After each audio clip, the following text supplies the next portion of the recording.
गाव गोविंद गोपाल गिरधारी भजो मुकुंद माधव मोरारी भजो मुकुंद माधव मोरारी गाव गोविंद गोपाल गिरधारी गाव गोविंद गोपाल गिरधारी गिरधारी गिरधारी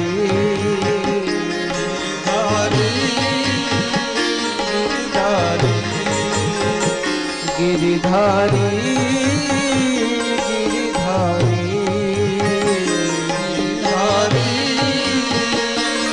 गिरधारी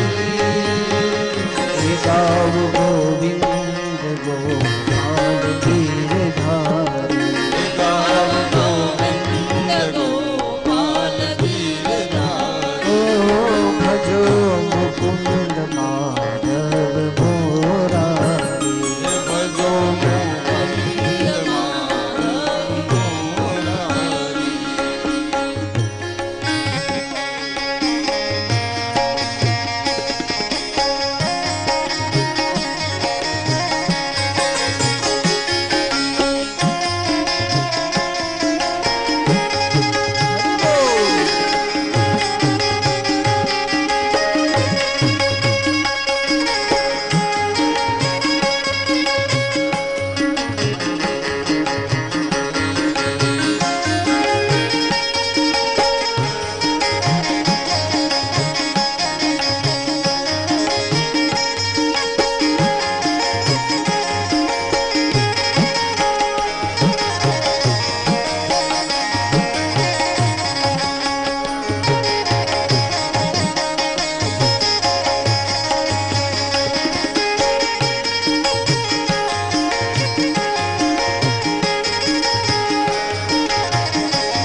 सीताजी न राम छो राधाजी न श्याम छो सीताजी न राम छो राधाजी न श्याम छो सीताजी न राम छो राधाजी न श्याम छो सीताजी न राम छो राधाजी न श्याम छो हे राधाजी न श्याम छो राधाजी न श्याम छो हे सीताजी न राम छो सीताजी न राम छो हे मैया ना शिव छो मैया न जीव छो मीरा ना गोपाल श्याम मारा मीरा ना गोपाल श्याम मीरा ना गोपाल श्याम मीरा ना गोपाल श्याम गाव गोविंद गोपाल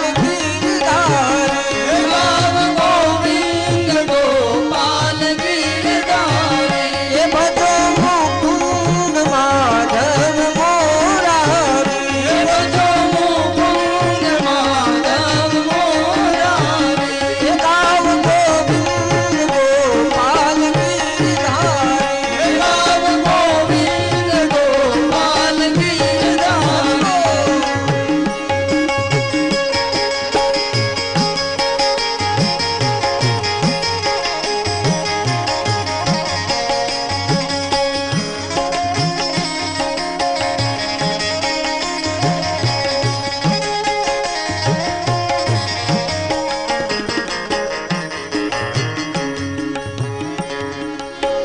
सीता जी न राम ने राधा जी न श्याम छो सीताजी न राम ने राधाजी न श्याम छो सीता जी न राम ने राधा जी न श्याम छो सीता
હનુમાનજી મહારાજ કી સદગુરુ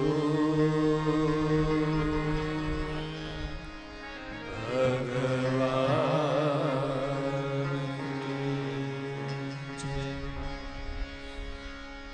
હરે રામ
जमन मुकुर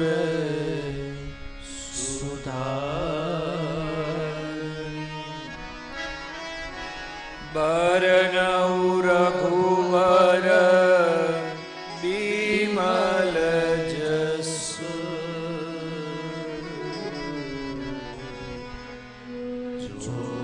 जोदायक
गुरु देवकी नाई कृपा करो गुरु देवकी नाई गुरु देवकी नाई बोलिए सद्गुरु भगवान की दान महाराज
તુલસીદાસજી મહારાજ કી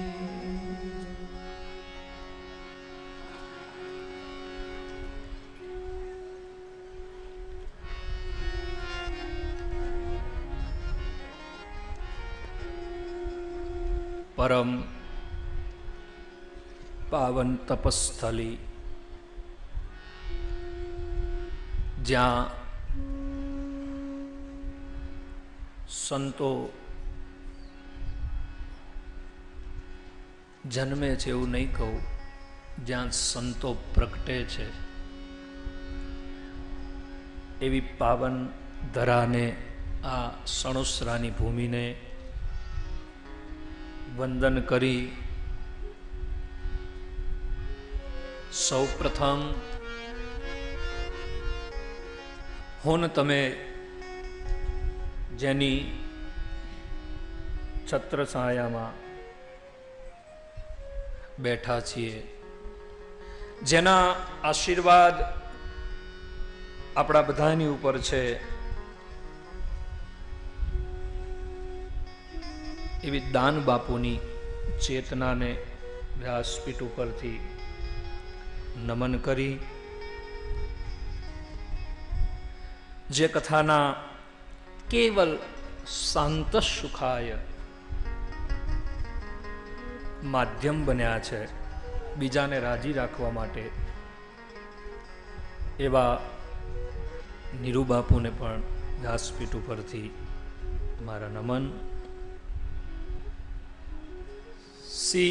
એમ કહેવાય કે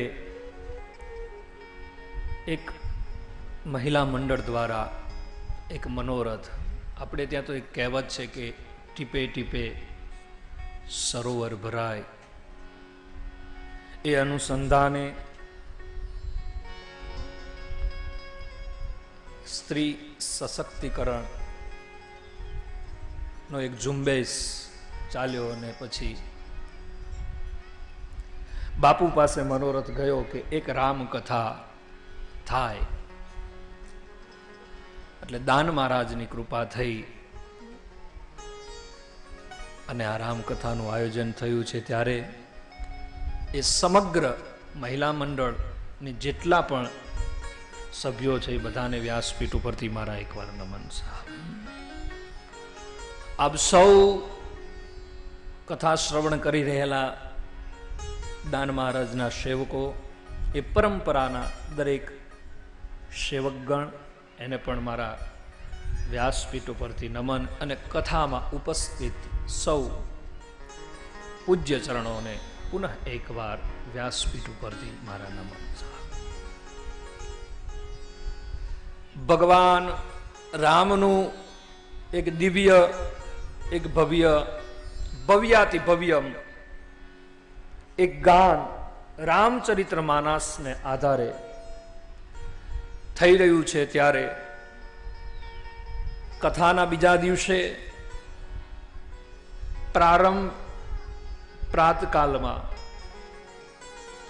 મેં ગઈકાલે એક ચોપાઈ લીધેલી, મેં આપને વાત કરેલી કે બાલકાંડની એક ચોપાઈ છે, એમાં ભગવાન રામના વિવાહ પછી અવધપતિ જે ઉત્સવ ઉજવે છે અને અયોધ્યા વાસીઓને જે દાન પુણ્ય કરે છે, એમાં દાનનું બહુ મહત્વ રહ્યું છે. એ દાન મહારાજની એક ચોપાઈ લઈને મેં થોડી ચર્ચા કરેલી. આપણે ત્યાં દાન પણ ઘણા પ્રકારના હોય છે. સતયુગની અંદર સોનાનું દાન બહુ જ મહત્વનું રહ્યું કે કલિકાલ કરતા સતયુગમાં સુવર્ણના દાન દેવાતા. પછીના એક કાળ પછી રામા અવતારમાં સુવર્ણના દાન ન દેવાણા, પછી પિત્તળના દાન દેવાણા રામા કાળમાં. પછી કૃષ્ણ કાળમાં એમાંથી પણ એક થોડું દાનમાં લુપ્તતા આવી. પછી કૃષ્ણ કાળમાં ત્રાંબાના દાન દેવાણા. અને પછી કલિકાલમાં આપણે ત્યાં તો જેને નકડંગની આરતી એને ખબર છે કે પહેલા સોનાના દાન, સિંહાસન બેઠા નકડંગ રાય, અને પછી છેલ્લે હવે સોનાના દાન દેવાનો સમય નથી, હવે તાંબાના દાન દેવાનો સમય નથી, હવે પિત્તળના દાન દેવાનો સમય નથી, હવે તો કેવલ ને કેવલ કોક તરસ્યાને માટલાનું દાન દઈ દઈએ તો સોના બરાબર છે સાહેબ. માટીના દાન, અને માટીના દાનનું એક મહત્વ આપણે ત્યાં છે આજે પણ. કદાચ એ દાન ના આપી શકો તો કલિકાલમાં કયા દાનની જરૂર છે? તો સૌથી પહેલા આપણે ત્યાં ગઈકાલે જાહેરાત થઈ હતી કે કલિકાલના મોટામાં મોટા દાન કયા? કે કોઈ વ્યક્તિ બીજાને રક્તદાન કરે એ મોટામાં મોટું દાન છે. રક્તદાન, કે એક વ્યક્તિએ આપેલું એક રક્તનું બુંદ એ કદાચ કોઈની જિંદગી બચાવી શકે છે. એટલે અવસર મળે, ભગવાનની કૃપા થાય તો સુવર્ણના દાન આપવાની હવે જરૂર નથી. ભગવાને ઈશ્વરે સંપત્તિ આપ્યું હોય તો આર્થિક દાન કરવું, ઈશ્વરે સંપત્તિ ન આપી હોય અને શરીર સારું હોય તો પહેલું દાન રક્તદાન કરવું છે. રક્તદાન એ કલિયુગમાં મોટામાં મોટું દાન છે. બીજું દાન કલિકાલના દાન ગણાવું છું, પ્રવર્તમાન સમયના દાન ગણાવું છું. બીજું દાન કલિકાલમાં કોઈ કરવા જેવું હોય તો ચક્ષુદાન છે. ઈશ્વરે તમને શક્તિ આપી હોય તો ચક્ષુદાન જીવતા થાય છે. આપણે ત્યાં તો એવું કહેવાય છે, કાલે રાત્રે બીજું એ બહુ સરસ રીતે, અને ભીખુદાનભાઈ તો એની મોજમાં હતા, એને કાલ હું એની સાથે બેઠો હતો એટલે હું કહેતો હતો કે દાન મહારાજની આંખો હતી જ નહીં. બાલ્યવસ્થાના કારણે શીતળાનો એક રોગ આવ્યો અને પછી એ દાન મહારાજની આંખો ચાલી ગઈ, અંધાપો આવી ગયો સાહેબ. બાલ્યવસ્થાનું એક બાળક છે, હજુ તો સમજણ પડતી નથી અને આંખો છે નહીં, અંધાપો. વિચાર કરો, માં વિચાર કરે, અને કેટલું પાછું દુઃખ દાન બાપુને કે પોતે પાછા અંત છે. કાળુ બાપુ બાલ્યવસ્થામાં જ મૃત્યુ પામ્યા છે. બાપ પણ મૃત્યુ પામ્યા છે. માં એ નાના બાળકને સાચવે છે. દાન બાપુની આંખો નથી સાહેબ, જોઈ શકતા નથી. એવા સમયની અંદર આપ બધા જાણો છો કથા કે ભાડલામાં જાદરા બાપુ પધાર્યા. પાંચાળમાં જાદરા બાપુ પધાર્યા એટલે માને એમ થયું કે લાવને, મહેમાદેવીને એમ થયું કે લાવને મારા દીકરાને દર્શન કરવા લઈ જાઉં, જો સંત કૃપા થઈ જાય તો મારા દીકરાને દ્રષ્ટિ મળી જાય. એટલે માં દાન બાપુને લઈને નીકળે છે. દાન બાપુ માને વચ્ચે પ્રશ્ન કરે છે કે માં આપણે ક્યાં જઈએ છીએ? બાળક જોજો, નાનું બાળક હોય ને બહુ જ પ્રશ્ન કરે છે. તમે ઘરમાં તમને એમ થાય કે આને આ બધું કોણ શીખવાડતું હશે? એ કોઈ નહીં, ઈશ્વર શીખવાડે છે સાહેબ. એની અંદર ઈશ્વર છે. એક નાનું બાળક જોજો વાતમાં તમને પ્રશ્ન કરે. એટલે દાન બાપુએ દ્રષ્ટિ નથી, જોઈ શકતા નથી, એટલે કહ્યું કે માં આપણે ક્યાં જઈએ છીએ? કહ્યું કે આપણે ભાડલા જઈએ છીએ. ત્યાં કેમ જઈએ છીએ? કહ્યું કે કોઈ સંત આવ્યા છે એને મળવા જઈએ. કે કેમ જઈએ છીએ? તો કે આપણે એને દર્શન કરવા જઈએ. તો કે માં હું તો દર્શન કરી શકતો નથી, તો શું કરવા જવું જોઈએ? માએ કીધું કે જવું જોઈએ બેટા, દર્શન કરીએ. તો કે દર્શન થવાથી શું મળશે? બાળકને કેમ સમજાવે માં? દાન બાપુને કેમ સમજાવી શકે એક માં? કહ્યું કે દર્શન કરવાથી બધું મળશે. શું મળશે? એક બાળક એક માં સાથે તર્ક કરે છે. પાછા દાન બાપુ એક પ્રશ્ન પૂછે છે, માં સંત કેવા હશે? હવે માં એને કેવી રીતે સમજાવી શકે કે સંત કેવા હશે? કહ્યું બેટા સંત સંત હોય. સંતની શું વ્યાખ્યા હોય છે? અંતે પૂછે છે કે સંત કેવા હશે? એટલે માએ હસતા હસતા આમ ધીરે ધીરે કીધું કે ચાંદા જેવા. તો કે ચાંદો કેવો હશે?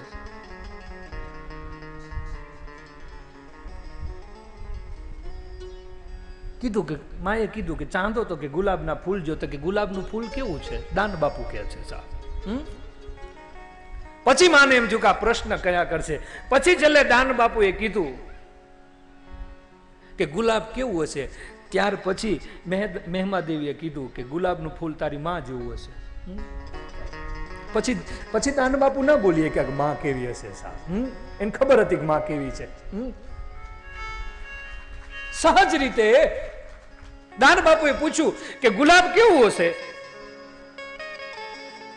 અને મોહમ્મદીએ કહી દીધું કે તારી માં જેવી. એ માં જેવું હશે.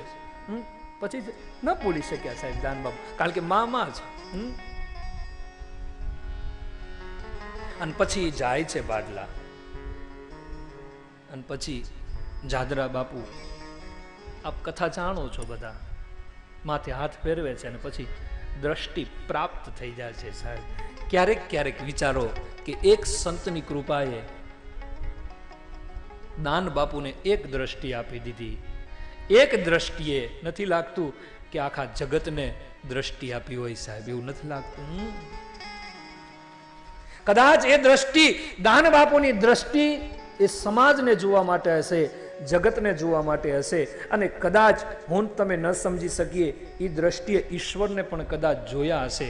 પણ એ દ્રષ્ટિએ નથી લાગતું કે મને તમને આંતરિક બેઠેલો ઈશ્વર જોવા માટેની શક્તિ આજે આપી હોય, મને તમને એક દ્રષ્ટિ આપી હોય સાહેબ. અને પછી તો દાન બાપુ માં સાથે પાસાય ના આવ્યા સાહેબ. કારણ કે આંખો ખુલી જોયું તો સામે જાદરા બાપુ, આ બાજુ માં. માએ પછી તો બહુ પ્રયત્ન કર્યા પણ પછી દાન બાપુ માન્યા નહીં સાહેબ. કહ્યું કે મને કશું જ ન દેખાતું હતું, હું અંધારામાં હતો અને જો મને પ્રકાશમાં કોઈ લઈ આવ્યું હોય તો એ જાદરા બાપુ. પછી બાપુ સાથે ચાલી નીકળ્યા છે સાહેબ. અને પછી તો સોનગઢ આવ્યા અને સોનગઢમાં આવીને બીજું કાંઈ કામ ન કર્યું દાન બાપુએ. પહેલું કામ એ જ કર્યું કે જાદરા બાપુની જેટલી પણ ગાયો હતી, ગાયોની સેવા સૌથી વધારે દાન બાપુએ કરી છે સાહેબ. બસ દાન બાપુના બધા સંદેશો વાંચો, બસ આજ શીખવાનું છે કે આપણે દાન બાપુને માનતા હોય તો દાન બાપુના જેટલા પણ કાર્યો છે એને બરાબર વાગોડીએ સાહેબ. એને બરાબર સમજો. ગાયોની સેવા કરી, સંતોની સેવા કરી, રોટલો બધાને ખવડાવ્યો. હરિને ઢુકડો કોઈ લાવ્યો હોય ને તો સાહેબ આ દેહાણની જગ્યાઓ. હરિ બહુ દૂર હતો, હરિ બહુ જ દૂર હતો આપણાથી, પણ એ હરિને કોઈ નજીક લાવવાનું કોઈ કામ કર્યું હોય તો આ દેહાણની જગ્યાઓએ કર્યું છે. કારણ કે ટુકડો ત્યાં હરિ ટુકડો.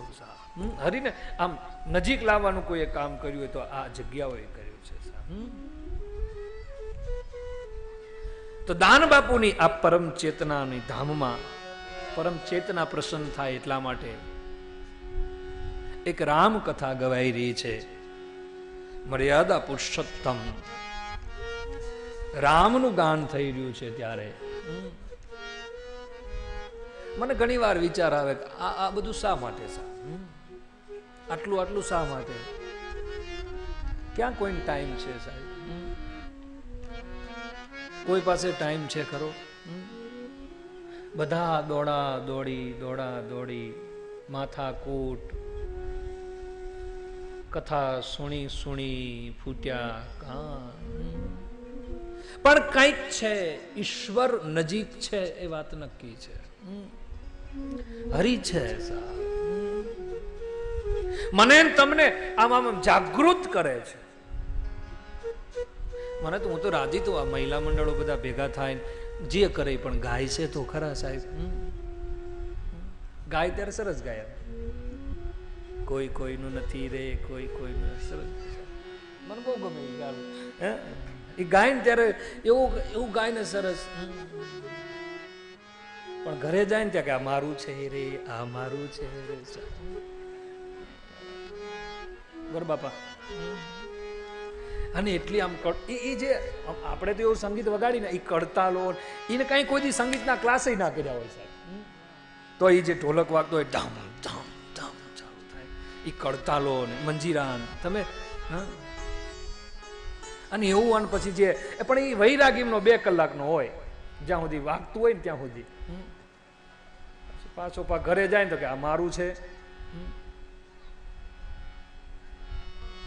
મને એમ થાય કે આ મહિલા મંડળ ચાલુ થાય ને એટલે જેના ઘરે પેલા આવ્યા હોય ને લગ્ન કરી એ બહુ રાજી હોય કે બા કમસે કમ એટલી વાર તો ભગવાનનું નામ લે છે. એ સરસ ગાય હો છોકરાઓ, ગાવું જોઈએ એક લીટી. કોઈ કોઈનું નથી રે, કોઈ કોઈનું નથી રે, કોઈનું નથી રે, કોઈ કોઈનું નથી રે, કોઈ કોઈનું નથી રે, કોઈ કોઈનું નથી રે, કોઈ કોઈનું નથી રે, કોઈ કોઈનું નથી રે. અજાના હકના બધા બધા મથી રે, કોઈ કોઈનું નથી રે, નાહક મરોસો બધા મથી રે, કોઈ કોઈનું નથી રે. અમારો દીકરો ને અમારો બાપ છે, અમારો દીકરો ને અમારો બાપ છે. અમારો દીકરો અમારો બાપ છે, અમારો દીકરો ને અમારો બાપ છે. અમારી ઘરવાળી અમારી માત છે, અમારી ઘરવાળી અમારી માત છે. સ્વાર્થ વિના પ્રીતિ કોઈ કરતું નથી રે, કોઈ કોઈનું નથી રે. ઓ સ્વાર્થ વિના પ્રીતિ કોઈ કરતું નથી રે, કોઈ કોઈનું નથી રે. સ્વાર્થ વિના પ્રીતિ કોઈ કરતું નથી રે. સ્વાર્થ વિના પ્રીતિ કોઈ કરતું નથી રે, કોઈ કોઈનું નથી. એટલે એ બહુ આમ બહુ સરસ છે સાહેબ. એટલે ગાય એટલે મને બહુ ગમે. અને હું તો આમ નીકળું ક્યાંક અને ક્યાંક મહિલા મંડળ ચાલતો ને એનું 10 મિનિટ ઊભો રહું કે આ બધા કરે છે શું જોવા માટે. તે સર બહુ ખરેખર આમ હૃદયથી તમને વાત કરું, ઊભો રહું કે આ બધા કરે છે શું. એટલો મને તેમ લાગે કે આ બ્રહ્માંડમાંથી સીધો વૈરાગી ઉતરી આવ્યો હોય સાહેબ, એવું લાગે મને. અને પછી જે મને આ બધા કરે ને વ્રત એ બહુ ગમે. આ એકાદશીનું વ્રત કરે 11 એટલે આપણે તો હવે એ બધાને પગે જ લાગવાનું હોય, બીજું શું હોય. પણ એ એકાદશી કરે, તમને હું ઘણી વાર કયા કરું, એમાં એક પંક્તિ સરસ આવે, જે એકાદશી કરશે એને શું મળશે? વૈકુંઠ મળશે, એવું કંઈક છે ને. ધની એકાદશી કરીએ તો વૈકુંઠ પામે. ધન એકાદશી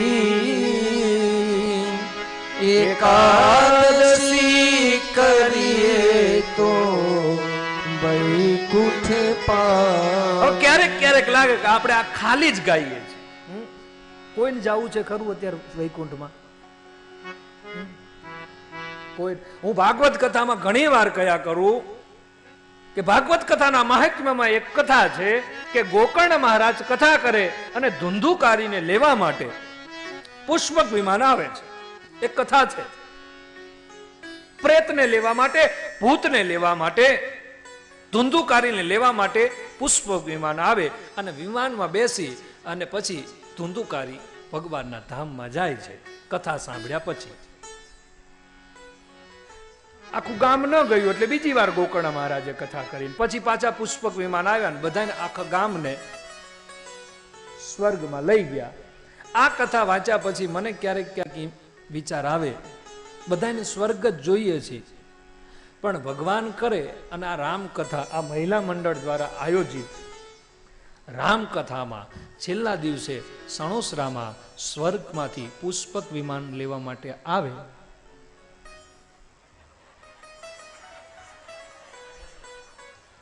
તમે બધા વિચારો છો,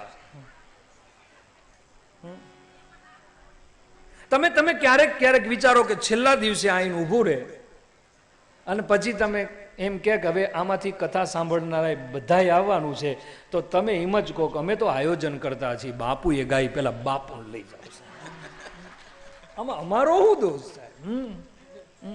તમે બાપુને ઉપાડો સાહેબ, એક કઈ જાય નહીં. જો તમે જુઓ બધા આ દરવાજેથી નીકળી જાય છે. અલ્યા સ્વાર્થ વિના પ્રીતિ કોઈ કરતું નથી રે, કોઈ કોઈનું નથી રે. એની એક લીટી પછી મને બહુ ગમે છે.